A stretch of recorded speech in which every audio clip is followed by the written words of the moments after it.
As we come on the air tonight, Iran is admitting Supreme Leader Ayatollah Ali Khamenei is dead, and the Revolutionary Guard is promising to launch the most ferocious offensive in the country's history. You're watching 10 Tampa Bay News this weekend. I'm Miranda Parnell. The U.S. and Israel launched a major military campaign against Iran this morning aimed at wiping out its nuclear program. You're looking at some of the aftermath of that massive missile attack named Operation Epic Fury. U.S. Central Command at MacDill Air Force Base released this video showing what is being called the largest regional concentration of American military firepower in a generation. In response, Iran launched a wave of retaliatory strikes on U.S. and Israeli targets across the Middle East.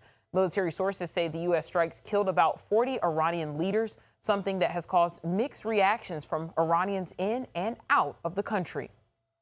They see justice, but at the same time, they are worried. They're concerned that if this is not going to lead regime change, that if this is not going to be the end of this regime, and if the American government, the Israeli government, only target the military leader, not the political leaders, then the people of Iran are going to be left alone.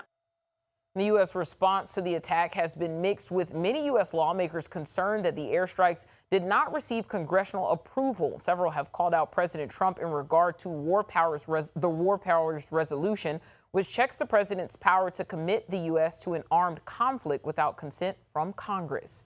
I looked into it, and since the War Powers Resolution took effect in 1973, every single president has used U.S. forces in significant combat or strike operations without getting Congress to pass an authorization first. Earlier today, I spoke with an expert from the USF Global and National Security Institute who tells me Iranians living through this conflict in the country will likely be hopeful that things can get better, while still nervous about the continued military action.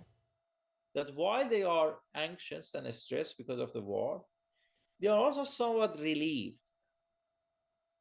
because this is an attack this is an existential attack against the Islamic Republic, the regime. They hope that this can maybe actually to transformation of the regime to something new, to something better for them.